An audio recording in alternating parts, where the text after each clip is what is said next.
Hi friends, welcome to our channel. So first time నా videos కనుక చూస్తున్నట్టయితే please subscribe. పల్లెటూర్ల నుంచి పట్టణాల వరకు ఎవరైనా కూడా సిటీలో కానీ విలేజెస్లో కానీ టౌన్స్లో కానీ ఇప్పుడైతే చాలా మంది ఇంట్లో గార్డెనింగ్ పెంచుకుంటున్నారు. చాలా వరకు ఫ్లవర్స్ అని, ఫ్రూట్స్ అని, వెజిటేబుల్స్ అని ఇలా మంచిగా గార్డెనింగ్ అయితే నీట్గా పెంచుకున్నారు.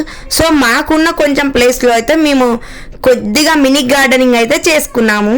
న్యాచురల్ గా మన ఇంట్లో మొక్కలను అయితే ఇలా ఈజీ వేలో పెంచుకోండి. మీరు కూడా మనం ఇంట్లో గార్డెనింగ్ పెంచుకుంటే మనసు ప్రశాంతంగా ఉంటుంది. వీటిలో అలంకరణ కోసమే కాకుండా ఆరోగ్యం కోసం కూడా పెంచే మొక్కలు చాలా ఉంటాయండి.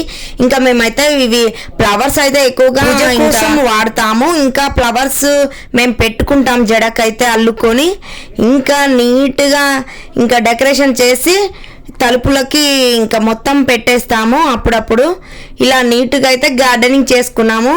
ఈ మొక్కలు అనేవి అందంగా ఉండి మనసుకు ఆహ్లాదాన్ని ఇచ్చే మొక్కల్ని ఎంచుకోండి. మీ లైఫ్ స్టైల్ కు దగ్గర ఉండే మొక్కల్ని బాగా ఎంచుకోవచ్చు. చాలా మందికి ఇళ్లలో మొక్కల్ని పెంచుకోవాలని చాలా ఇష్టంగా ఉంటుంది. కానీ ఇండోర్ ప్లాంట్స్, అవుట్డోర్ ప్లాంట్స్ అని ఇప్పుడు చాలా రకాలుగా వస్తున్నాయి ఇప్పుడు మొక్కలు అయితే.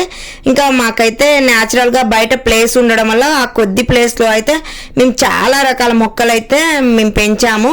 చాలా రకాల ఫ్లవర్స్ మొక్కలు మంచిగా నాటుకున్నాము. మా అమ్మ వాళ్ళ మినీ గార్డెన్ అండి. ఇదైతే చాలా హెల్దీగా ఉంటుంది. న్యాచురల్ గా పెరిగిన చెట్లు ఇవన్నీ నార్మల్ గా తీసుకొచ్చి ఒక మొక్క వరకు వేసేస్తే ఇలా నీట్ గా వచ్చేసింది. కొన్ని అవసరాలకి యూజ్ అయ్యే చెట్లను కూడా వేసాము. కరివేపాకు, మందారం, కలమంద, మల్లె చెట్టు, మెంతుకూర అండ్ పుదీనా ఇలా అయితే మేము కొన్ని చెట్లను వేసుకున్నాము. సో వంకాయ చెట్టు, ఇదైతే ఇప్పుడు మందారం అండి చూస్తున్నారుగా. ఇంకా ఈ శంఖం పూల చెట్లు అయితే వైట్ గా ఉంటాయి. చాలా న్యాచురల్ గా ఎక్కువ గుబురుగా వస్తుంది. ఈ చెట్టు అయితే చాలా పెద్దదిగా ఉంది. ఇంకా పక్కన గులాబీ చెట్టు, మందారం చెట్టు కూడా ఉన్నాయి. ఇక్కడ తులసి చెట్టు కూడా ఉంది. ఇంకా న్యాచురల్ గా పెరిగినవి ఇవన్నీ మా మమ్మీ నీట్ గా వేసేసింది కొద్దిగా ప్లేస్ లో. అయితే ఈ చెట్టుకి ఫ్లవర్స్ అయితే చాలా లుకింగ్ గా ఉంటుంది. మొక్కలు లేకపోతే మనుగడే లేదండి అస్సలు. ఇంకా పంటల్ని పల్లెల్లో రైతులు పండించిన పూలు, కూరగాయలు వంటివి అయితే మనం పెంచుకుంటేనే ఎరువుల్లోనే ఆహారం తిన్నట్లు, మంచిగా హెల్దీ ఫుడ్ తిన్నట్లే మనకు అనిపిస్తుంది. ఇంకా ఈ శంఖం పూల చెట్టు అయితే చాలా పెద్దదిగా ఉంది అండ్ పూలు అయితే ఎక్కువగా ఉన్నాయి. ఇంకా వంకాయ చెట్టు అండి, ఇదైతే చాలా వంకాయలు కాసాయి. ఇది 1 year వరకు ఉంది చెట్టు. ఇంకా ఎండిపోయింది కొద్దిగా అంతా. ఇంకా వస్తూ ఉంది. వాటర్ ఎవ్రీ టైం వాటర్ పోస్తుంది మా మమ్మీ అయితే. చూడండి ఇంకా ఎంత చల్లదనానికి. ఇందులో చాలా రకాల చెట్లు ఉన్నాయి. మందారం అయితే చాలా రకాల, ఒంటి రెక్క మందారం ఉంటుంది, ముద్ద మందారం ఉంటుంది. ఇదైతే ముద్ద మందారం. ఒంటి రెక్క మందారం అటు సైడ్ ఉంది, ఇంకా ఈ ముద్ద మందారం అయితే ఇటు సైడ్ ఉంది. చాలా మొగ్గలు వేసినవి, చాలా కలర్ఫుల్ గా ఉంది. ఇంకా చాలా అట్రాక్ట్ గా ఉంది.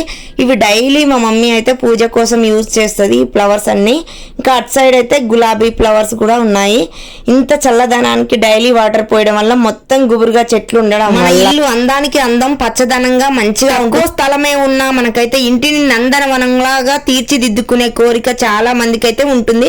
ఫ్లవర్ గార్డెనింగ్ స్టైల్ గా ఉంచాలి, ఫ్లవర్స్ ఎక్కువ పెంచాలి, గార్డెనింగ్ చేసుకోవాలని ఇలాంటి వారు వేలాడే కుండీల్లో మొక్కల్ని నాటి పచ్చదనాన్ని మనం పెంచుకోవచ్చు. చూడండి ఈ ఫ్లవర్ అయితే ఎంత అట్రాక్ట్ గా ఉందో. ఇవి చాలా ఫ్లవర్స్ ఉన్నాయి. చెట్టుకైతే మందారం చెట్టు ముద్ద మందారం లాగా పూసింది.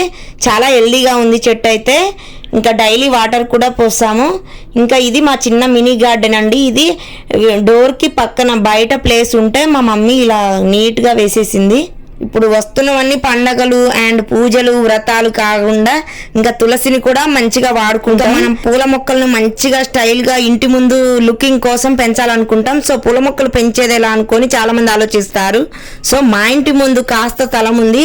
ఇలా పూజకు పనికొచ్చే పూల మొక్కలన్నీ పెంచుకుంటున్నాం. మేమైతే ఎలాంటివి పెంచుకోవచ్చు అనేది జాగ్రత్తలు కూడా కొన్ని తీసుకోవచ్చు. ఇంకా ఈ ఎండాకాలం చాలా జాగ్రత్తగా ఉండాలి మొక్కల విషయంలో అయితే. ఇంకా నీటిని అయితే ఎక్కువగా పోస్తూ ఉండాలి. ఎండకి ఎక్కువగా ఆకులు అయితే రాలి మంచిగా చిగురు వచ్చాయి. ఇప్పుడే ఈ ఫ్లవర్ చూసారండి, చాలా బాగుంటుంది ఈ ఫ్లవర్స్ అయితే. ఇంకా మన గార్డెనింగ్ అయితే ఎలాంటి రసాయన ఎరువులు కాకుండా న్యాచురల్ ఫర్టిలైజర్స్ అయితే ఎంచుకోవాలి. మనం న్యాచురల్ గా వేసే డస్ట్, వేస్ట్, ఇంకా ఫ్రూట్స్ తిని అవన్నీ ఒక లిక్విడ్ రూపంలో వాటర్ లో పోసి ఉంచి ఇంకా ఈ ఫ్లవర్స్ కి వీటికి ఇంకా మనమైతే వాటర్ పోస్తే చాలా హెల్దీగా పెరుగుతాయి మొక్కలైతే. ఇంకా మనీ ప్లాంట్ మొక్క కూడా పెట్టాము. ఇంకా ఇవేనండి ఇంకా ఒంటి రక్క మందారం కూడా బయట వేసేసాము. చూడండి ఎంత న్యాచురల్ గా కలర్ఫుల్ గా ఉన్నాయో పూలైతే. సో ప్లీజ్ సబ్స్క్రైబ్ చేయడం అస్సలు మర్చిపోవద్దు.